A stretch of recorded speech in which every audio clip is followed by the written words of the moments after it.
Саламатсыздарбы урматтуу телекөрүүчүлөр, Сентябрь телеканалында чабыт көрсөтүүсү, аны мен Марат Төлөмүш уулу алып барам. Өткөн жумада Бишкек шаарынын мурдагы мэри Нариман Тилеев жана анын туугандарына таандык Сапат бизнес борборун милиция курчоого алып мамлекетке өткөрдү. Бирок Нариман Тилеев буну рейдерлик басып алуу деп атап, соттун чечими жок экенин айтууда. Талашка түшкөн Нариман Тилеев жана анын туугандарынын арестке алынган мүлктөрү жана алардын мамлекетке өтүүсүнүн мыйзамдуулугу тууралуу бүгүн сөз кылабыз. Студиябыздын коногу мамлекеттик мүлк фондунун жетекчисинин орун басары Мурат Бакытбек мырза жана Нариман Тилеев болмокчу. Саламатсыздарбы? Саламатсыз. Алгачкы суроом Бакытбек мырза сизге.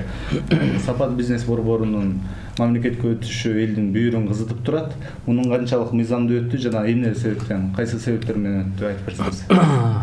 Саламатсыздарбы? Bunun mamleketke ötüşün sebebi sottun çeçimi var. Al sottun çeçimi jogorку sottun birinci instansiyanın çeçimin jogorку sot güçünde kaldırgan. Andan tышкары былтыр 16 майда бизге судебный департамент кайрылган.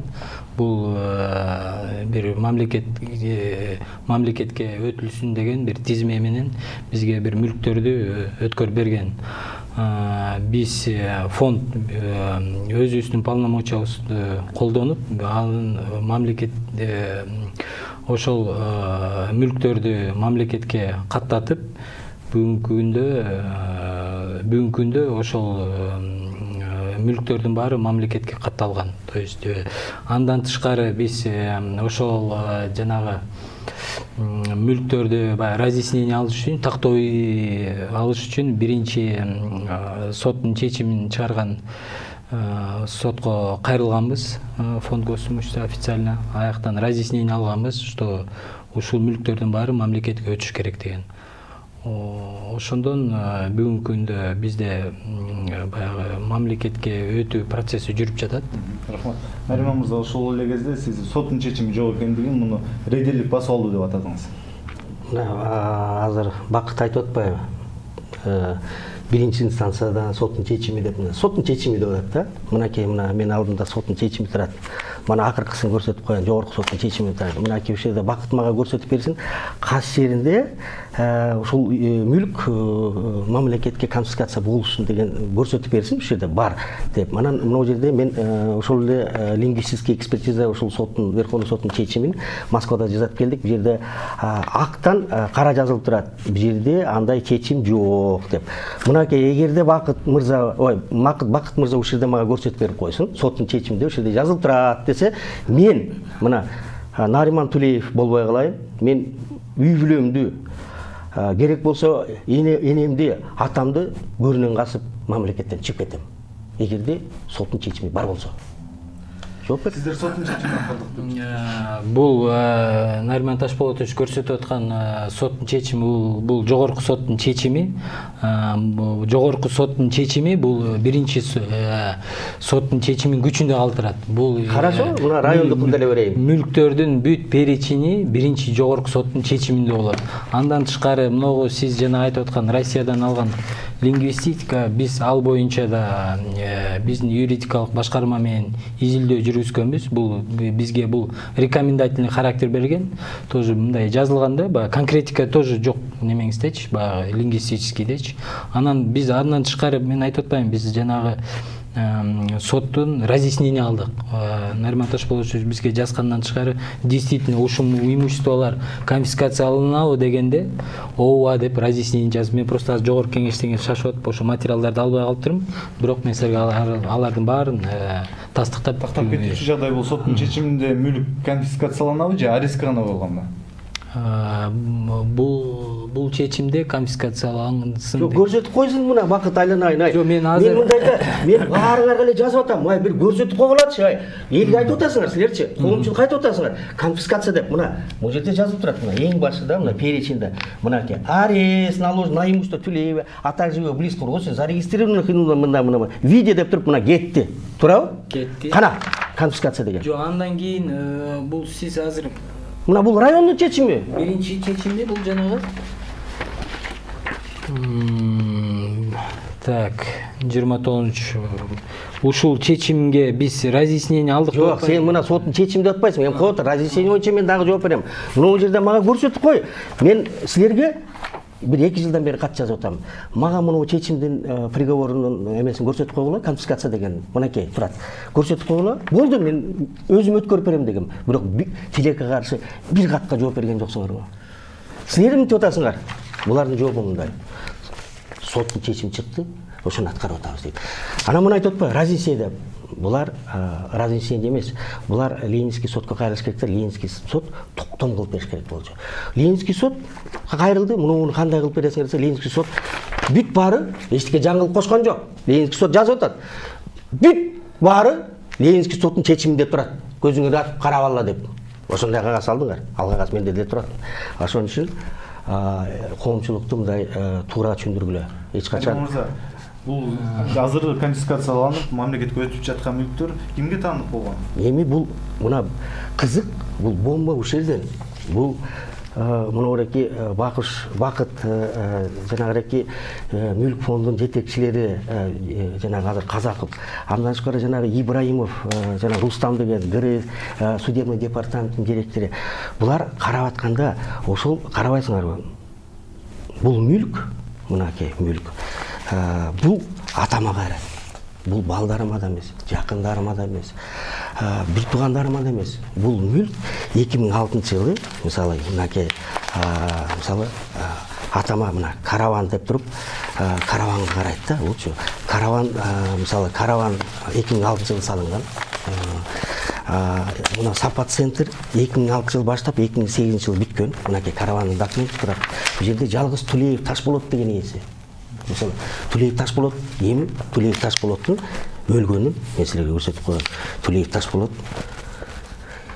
2013-жылы 4-декабрда каза болгон.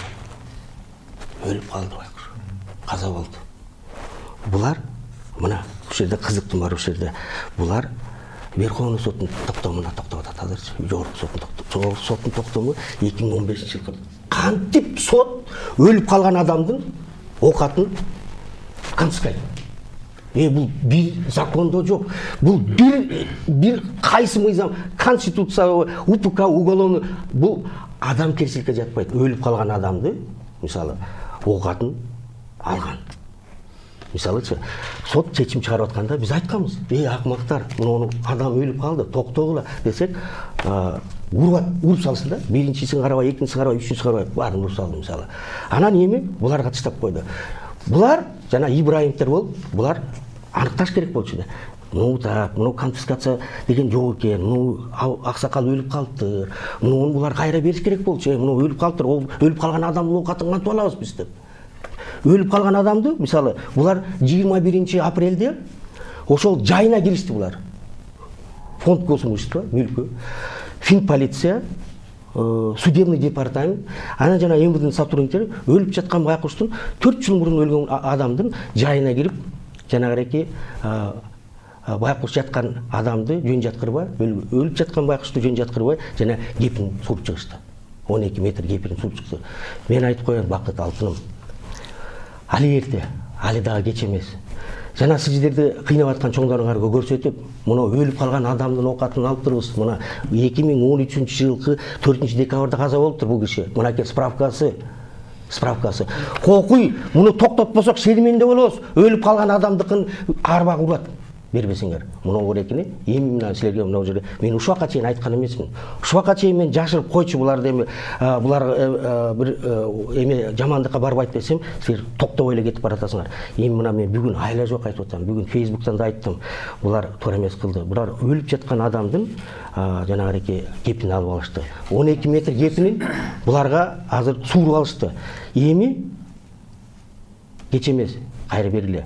Бербесеңер ошол баарына жетет ошол 12 метр. Ошол кишинин арбагы силерди эч качан кое бербейт. Мына мен ушинтип айтам.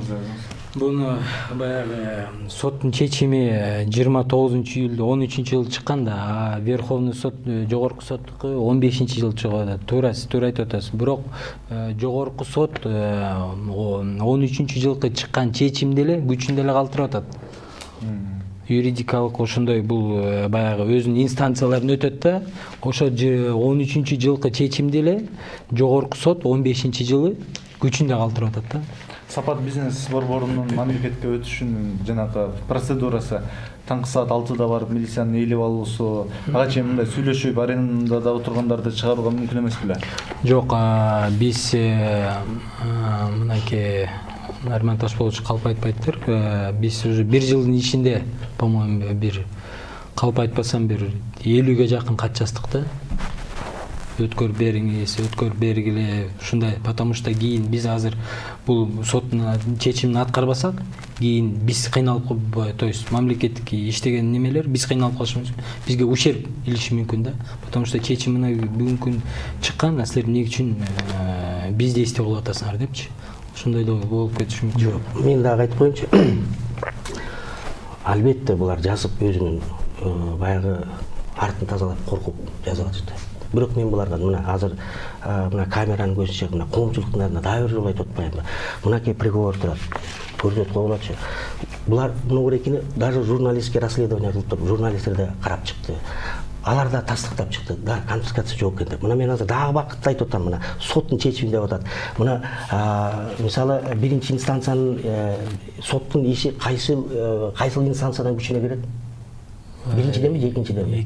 Экинчиден. Мынакей мен экинчинин чечими 23 декабрь 2014. То есть адам өлгөндөн кийин чечим чыгарып атат.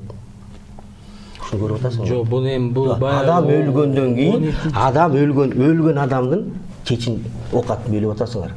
Жок, берде сиздин мисалычы анан мындай да сен да түшүнүп турасың, баарыңар түшүнүп турасыңар, эми саясат деп атасыңар. Бирок мындай да эртеңки күнү сиз жанагы жетекчиңер, жанагы Устам Ибраимов ушунун баары мынурекини соттун мүчөлөрү ушунун чечимдерин баарын чыгарганын баары эртеңки күнү как организованное преступное сообщество болуп кетесиңер да. Кудай сактасын. Бирок ушул айтты койду деп бакыт ушул болот. Эми мындай да, эми баягы бул мүлктөрдү биз баягы кабыл алаардан мурун юридический аябай изилдегенбиз да. Потому что сотторго да кат жазганбыз, тактагандан кийин биз ушундай аракеттерге баратабыз да. Адан мурун биз бу жерде атаңыз жөнүндө вообще неме жок. Биз бул отношение сиздики болуп атат да. Кандай мүлк меники эмес болсо, аксакалды болса, мына мен сага көрсөтүп берейин, айланайын, кандай силер элди коомчулукту, кошумча суроо бересиз. Коомчулукту мындай эметип атасыңар да, айланайын. Мына караван, мына технический паспорт караван, ОСО караван деп турат. Мына дагы кеттик, мына каравандыкынбы? Эми Сапат центрдики. Мына бакыт туура эмес айтып атат. Сапат центрдики мына технический паспорты ошол эле караван деп турат, ОСО караван деп турат. Мынакей. Кайда калды? Нариман Ташполович, мен ойлойм, бул чечимдер деле жөн чыккан жок. Эмне болуп чыкты? Закондо чыктыбы? Жок, какой-то следствие болгондор, какой-то бир связин определять эткендер, эми соттордун деле башы эки эмес да, булардын деле. 2009-жылы сот мисалы бизге иш коскоп 2009 эпизод менен. А 2005, 2006, 95, 96 мүлк причёмдур? Мен силерге айтып атпаймынбы, муну карап койгула. Мунуреки приговорду конфискация деген жок, карап койсо силердин көзүңөр эме болуп атпайбы? Көрбөй атпайсыңарбы? Нариман мырза, ошол эле мезгилде сиз соттун чегерген мамлекетке келтирилген зыянды толук төлөп берсеңиз керек. Ал зыянда кеп жок. Ал зыянды мен балдарды чыгарыш үчүн төлөп бергем. Анда кеп жок. Ал төлөндү. Мен бүгүн мамлекетке бир тиын карыз эмесмин. Бирок мамлекет мындай ишкерге барып атпайбы? Мындай тарыхта жок окот. Тарыхта болгон эмес мындай окот. Бул бүгүнкү жанагы 21 апрелде булар кылган иш, бул биздин болгон Кыргызстанда карап турган инвесторлордун баарын качырды. Ошол эле Кыргызстандын ичинде өзүбүздүн Кыргызстан жаран төрөлгөн балдар, инвестор балдардын баарын качырышты булар. Анткени булар тарыхта болбогон окатты кылышты. Мисалы атасынын, энесинин окаттарын алышты булар. Экинчи, мамлекетке келтирилген зыянды төлөнгөндөн кийин мүлктү конфискациялоонун эмне зарылчылыгы бар? Себеби мамлекеттин келтирилген чыгым төлөндү да. Аны буларга жооп бериш керек. Булар айтып атпайбы? Конфискация деген приговордо жок.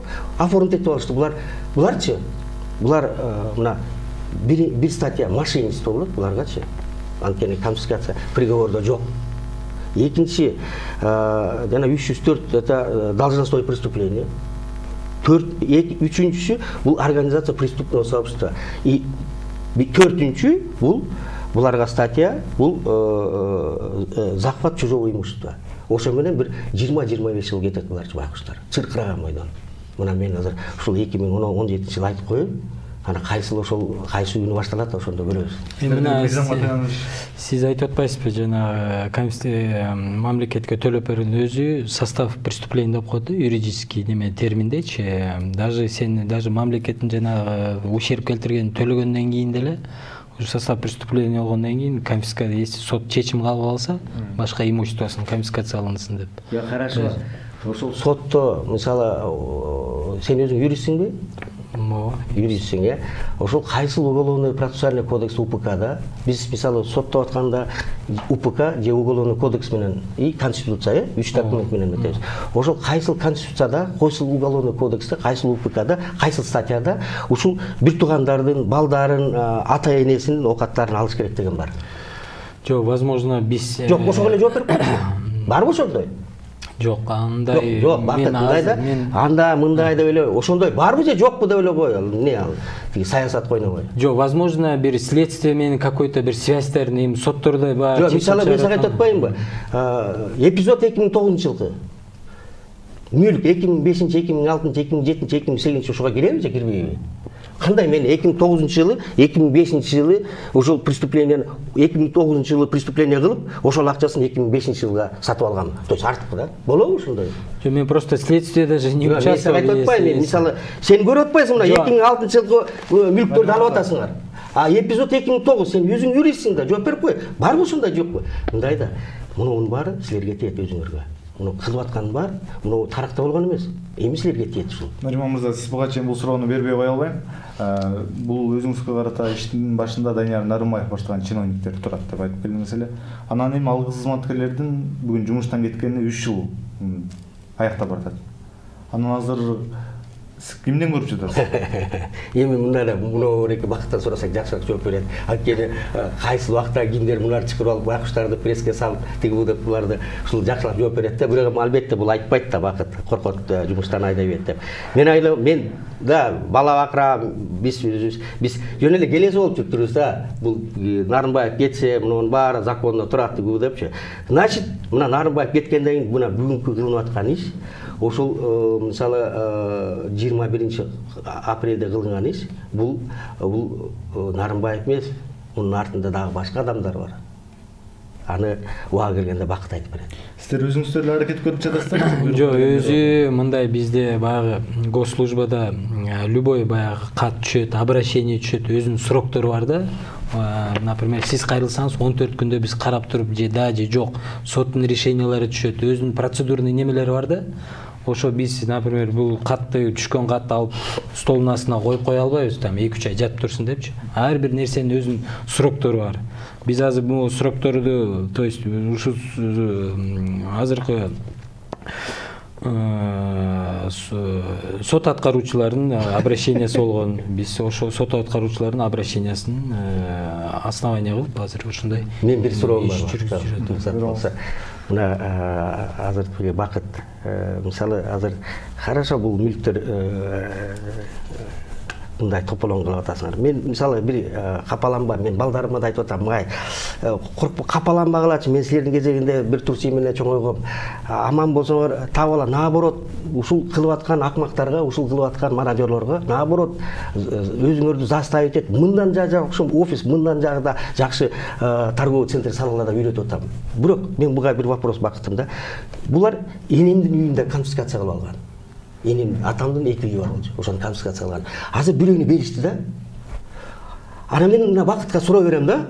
А эмнеге менин бир тууганымдын балдары, менин балдарым, бойго жеткен балдарын үйүн закон иштебейт, а энеме закон иштейт. Мисалы энемдики жилищный кодекске таянып туруп үйүн кайра берип атат, жалгыз үй экен деп. А калганын бербей атат.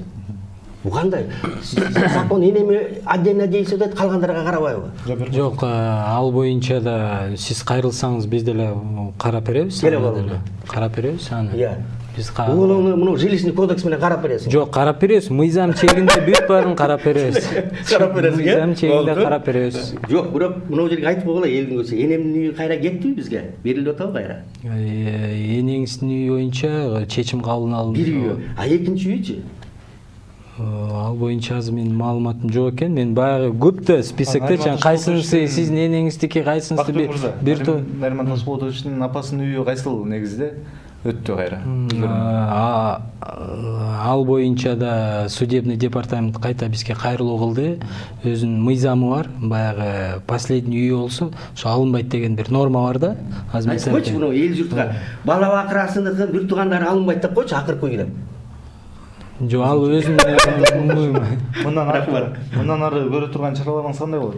Эми мындай деме, байкуш мамлекет, байкуш мисалы, эми мен хорошо бүгүн булар тартып алат. Бирок менде мисалы мына айтып кетпедим мына булар баягы кана көрсөткүлөчү конфискация деген деле булар ошого такалып калат. Конфискация деген жок. Чын жок. Аны соттордун баары өзүлөрү айтып атат. Соттор бүгүнкү күнү тескери жагынан келип биз жазап бербедик, мына эркекче туруп бербедик, конфискация кылган жокпуз, эми судебный департамент жана Ибраимов жазап салса, биздин күнөөбүз эмне деп атат. Хорошо. Бул жарым жыл өтөбү, бир жыл өтөбү бул мүлктөр кайра келет бизге. Мисалычы, бул эч жака кетпейт. Аны албетте документте менде турса, бүгүнкү күнү просто мамлекет bir 3-4 адам фальсификация кылып туруп мамлекетти булар оформить этип алды. Анан бүгүн мамлекет менен мындай да булар мамлекетте күч да, мисалычы, милициясы, органдар бар буларда. Мисалы, бизде эмне? Бизде үй бүлө, бала бакыра, туугандар чыгат экенбиз, 150-200 киши чыгат экенбиз, чырылдап жата берет экенбиз. А мамлекет албетте мамлекет мисалы эми жакында жаңы президент шайласак, жакында дагы мындай жаңы коом болсо, албетте баары ордуна коюлат. Ошондо бакыт келет, кечирип коюңуз, мына жерде мен болуп калдым эле деп. Акырыңызда эми мына Сапат бизнес борборунан сырткары дагы караван соода борборлору айтылып жатат. Алар качан жанагындай милициянын курчоосунда мамлекет көтөрөт? Аны ойлоп атам, анын милициянын курчоосу жок эле, ар жерде арендаторлор иштей берет, дальше эле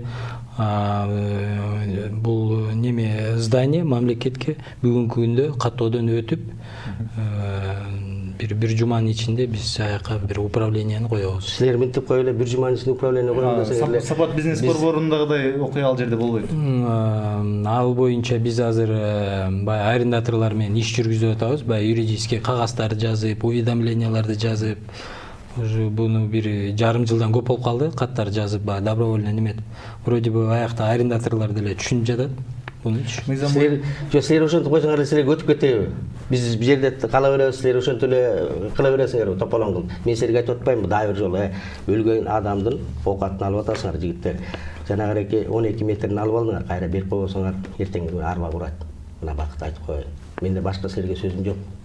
Арбадан корксоңор, токтогула. Арбадан коркпойбуз. Биз өмүр бою ушинтип 12 метровый жана материалды кийип жүрө беребиз десеңер, анда кыла берле. Сапат бизнес борборундагы ижарага алып отурган адамдардын азыр эмне үчүн чыгарылып жатат? Себеби мыйзам боюнча ээсин алмаштырганда арендаторлор кала бериш керек эле да. Жок, аякта калам дегендер до конца срока кала берет. Ал ага эч ким чыгарбайт. Просто келип өздөрүнүн баягы биз 21-инде баягы жаап койгондо өздөрүнүн мүлктөрүн тактоо иретинде бүгүн келип баары. Ал жерде көбүнчөсү бизнесмен адамдар отурат. Анан азыр жабык турбайбы?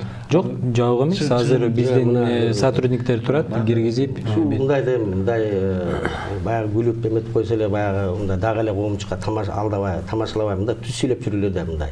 Азыр мына Сапат центрге барсаңар, бекилген, милиция курчоп турат. Бирден экиден киши киргизип, ошол жерде арендаторлорду вещилерин берип атат. Анан эч кандай жерде мыйзам жок. Каяктагы мыйзамды айтасың? 30 күн деп өлүп жаткан адамдын оокатын тартып алып атканды каяктагы мыйзамды айтасың азыркыларга? Азыр жок, азыр барып көрсөңөр ошол жерде арендаторлордун баары очередте турат, кире албай, экиден киши коюп берип, оокаттарын алып чыгарып атышат булар. Урматтуу телекөрүүчүлөр, Сентябрь телеканалынын чабыт берүүсүндө бүгүн Бишкек шаарынын мурдагы мэри Нариман Түлеевдин камакка алынган мүлктөрүнүн мамлекетке өтүш жагдайы тууралуу сөз кылдык. Бүгүн бизде конокто мамлекеттик мүлк фондунун жетекчисинин орун басары Мураталиев Бактыбек мырза жана Нариман Ташполотович Түлеев өзү болду. Саламатта калыңыздар.